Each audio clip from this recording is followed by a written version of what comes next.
What we have on the bench here today is an IBM PS2 8590 power supply. This is the earlier version. I think it's 28 amps on the 5-volt rail. This was basically completely dead when I got it, so I knew I was in for a bit of a challenge. It was a fun one. If you're going to get into the hobby of repairing switch mode power supplies, you must get yourself an isolation transformer setup. In my case, I'm just using a cheap Chinesey DC to AC inverter and running it off my bench power supply. You do not want to be using mains power and probing around these things, because you will blow things up. You'll either kill yourself or you'll blow up components in the power supply, because if you're using a scope that's earthed, well, you're just going to blow stuff up. And yes, I've made that mistake before. You got to learn somehow. So the symptoms of this thing were that the standby power supply was squealing horribly. I have a video. I will show you what it was doing.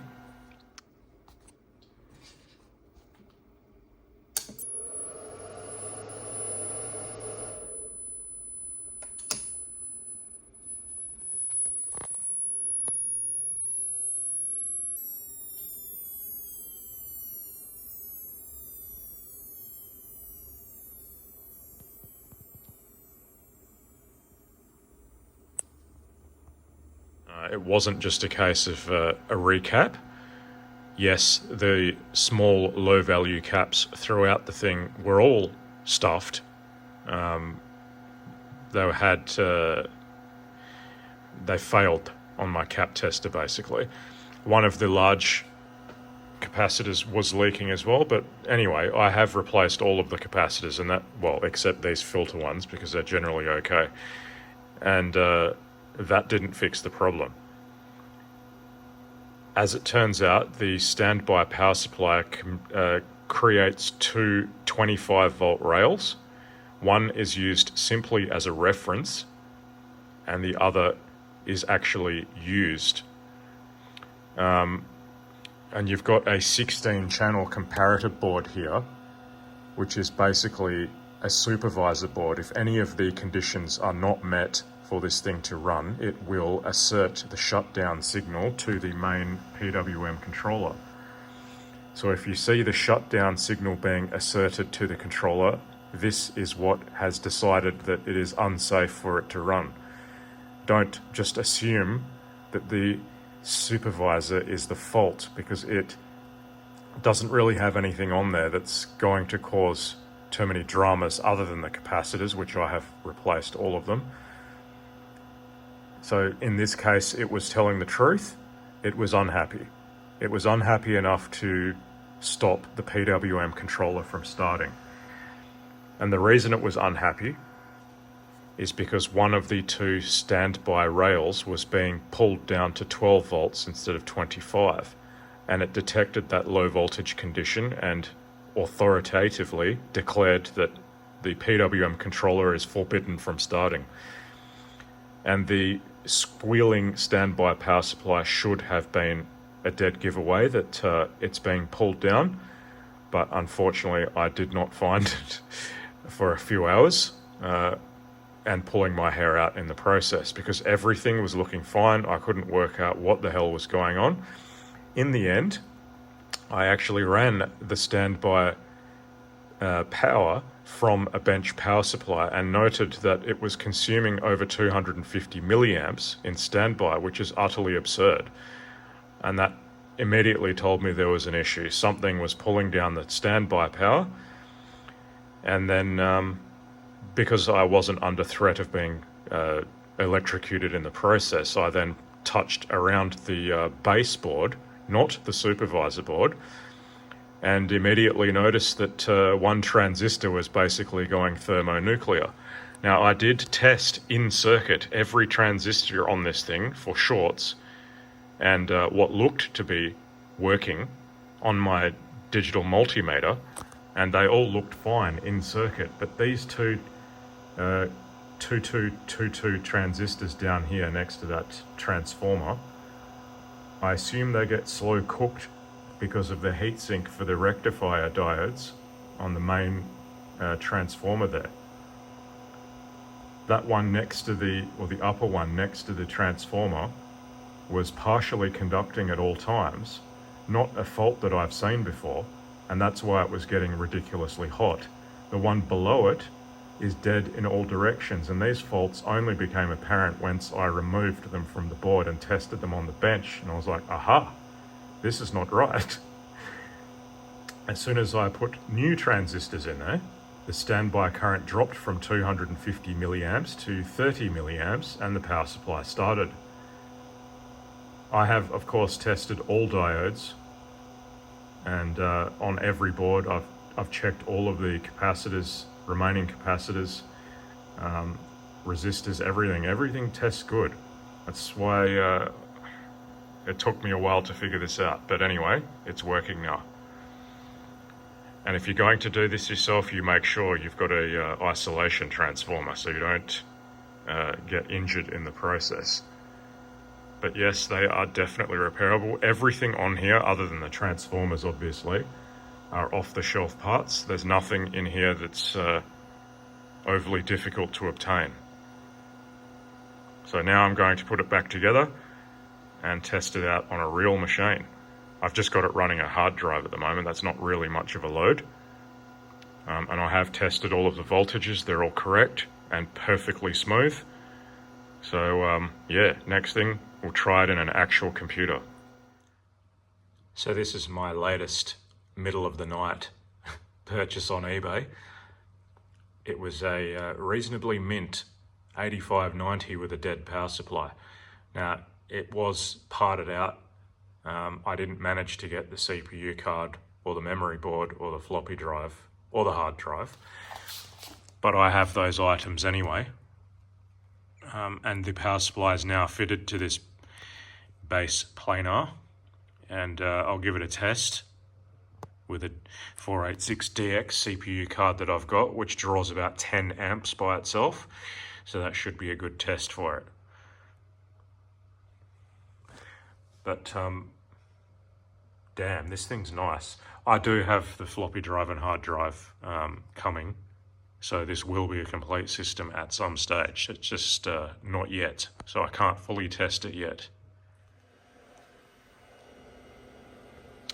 I don't actually have a SCSI controller at the moment, so I'm limited in what I can do with this thing. But I have got it booting up on the reference disk with the little adapter board that you can get or build on PCBWay for these machines with the media select or media sensing floppy drives. That's the IML missing error code. But yeah, it's working off the reference disk at the moment. I can actually get this thing to boot. I'll put a MC IDE card in here just so I can do some benchmarking. But I have found that the boot ROM does not work on the MC IDE on the 8590 with the Type 1 CPU card that I've got in here. It just rejects it with a 114 error. As in the checksum for the boot ROM fails. That was on another 8590. I haven't tried it on this one. Maybe there was a problem with the planar. But I'll give it a go. If it works, I will let you know. So I got the XT IDE in there. And yeah, the boot ROM just does not work. I assume it still needs the IML partition on a SCSI controller. So it's not a substitute for a SCSI card in an 8590, not with a Type 1 CPU anyway. So the way I got it working, surprisingly, the AT version boot disk for XT IDE BIOS actually works on this PS2. That's the file name there. Just do a Google search and there's a forum post where someone has actually created 4 different formats, 360, or 3 different formats, 360K, no, 4. So 360K 1.2 meg, 1.44 and 720K, depending on what system you've got and what floppy drive you've got. You have got the option of booting XT IDE BIOS from a floppy drive, or an emulator in this case. So this power supply is fully working now. It's rock solid stable. I will say that these 8590s, you basically need to have shares in the Deoxit company, because if I just breathe on that memory card, I got the 215 error when I started it. So I'm going to need to Deoxit these sockets and the cards, and it should be good. CPU card hasn't been an issue, but yeah,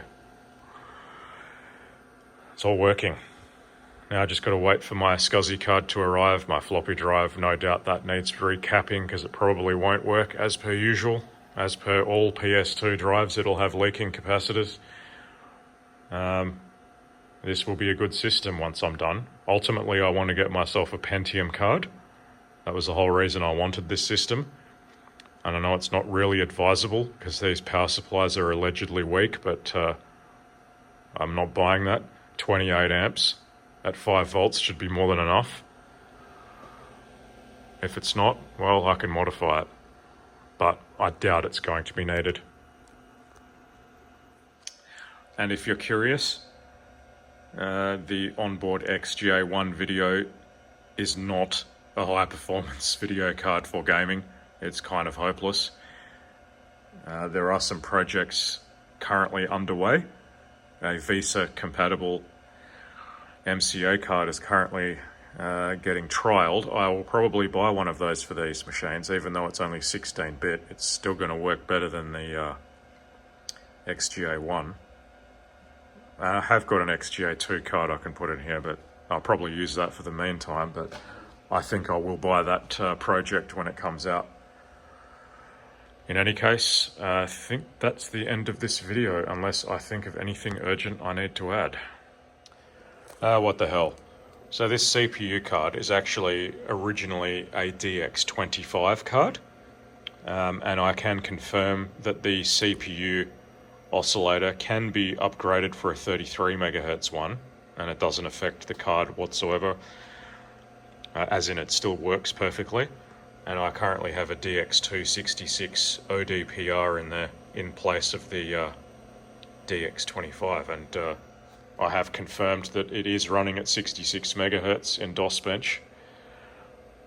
So that is a worthwhile upgrade. If you've only got the low life DX25 card, you can change the oscillator. And that's the original oscillator there. 25 megahertz. So yes, it just has a Chinese E33 one I picked up on AliExpress and works perfectly.